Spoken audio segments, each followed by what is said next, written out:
দিনাজপুর জেলার করণদিঘি থানার রসখোয়া হাই স্কুলের ছাত্রছাত্রীরা সোমবার বিকেলে আরজিকর মেডিকেল কলেজ হাসপাতালে চিকিৎসক পড়ুয়া তরুণীকে ধর্ষণ করে খুনের ঘটনার বিরুদ্ধে প্রতিবাদে সামিল হয়েছে।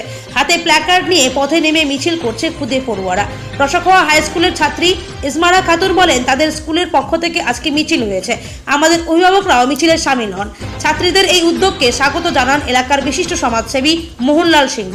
স্থানীয় বাসিন্দা মোহাম্মদ মাইনুল হক বলেন, স্কুল স্তর থেকে পড়ুয়াদের এই ধরনের ঘটনা সম্পর্কে সচেতনতা আসা দরকার। এদিন যারা মিছিল বা প্রতিবাদে সামিল হয়েছে তাদের সাধুবাদ জানাই।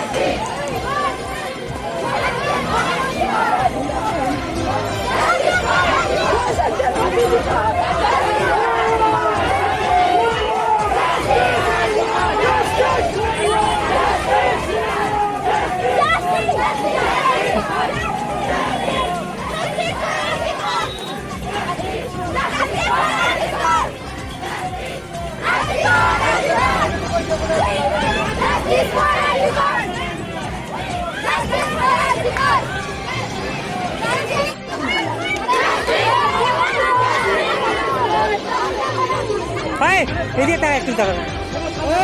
এদিকে তাকাও। আরো পিছনে ছবিটা ভালো লাগবে। আরে আমরা পিছে যাব।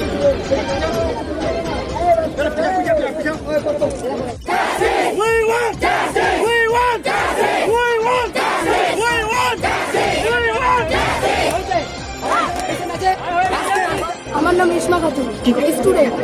আজকে পথে নেমেছে আমাদের মেয়েদের যে সম্মান, আমাদের মেয়েদের উপর যে অত্যাচার হচ্ছে, যে অত্যাচারের বিরুদ্ধে আমরা সবাই একজোট হয়ে সেই অত্যাচার দূর করার জন্য আমরা চাইছি আমাদের সরকারের কাছে যে আমাদের মেয়েদের যে এত রকমের অত্যাচার করা হচ্ছে, যে কোনো জায়গায় একটা মেয়ে সেফ হচ্ছে না।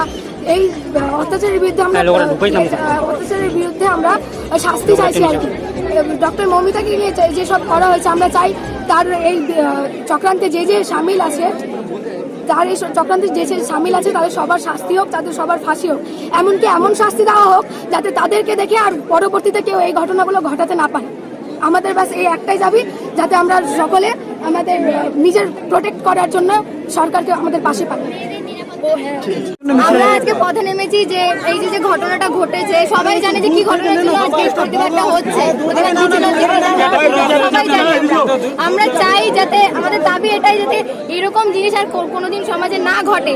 আমরা প্রতিটা মেয়ে যেন সেফ থাকি, আর প্রতিটা মেয়ে যেন রাস্তায় হাঁটতে গেলে কোনোদিন এটা মাথায় চিন্তা না আসে সবার যে আমরা সেফ নেই। প্রত্যেকটা সবার কাছে আমাদের এটাই অনুরোধ যাতে আমরা সেফ ফিল করি নিজেদেরকে। আর এই যে ঘটনাটা ঘটেছে, এরকম ঘটনা যেন আর কোনোদিন না ঘটে। আর আমরা দোষীদের একটা এমন শাস্তি চাচ্ছি যে শাস্তি দেখে এটা একটা নিদর্শন রূপে থেকে যায়, যাতে ভবিষ্যতে কেউ এরকম কাজ করার আগে তার বুকটা কেঁপে ওঠে যে না, এরকম কাজ করলে এই শাস্তিটা আমাদের হতে পারে। একটা দৃষ্টান্তমূলক শাস্তি আমরা চাচ্ছি, এটাই আমাদের দাবি।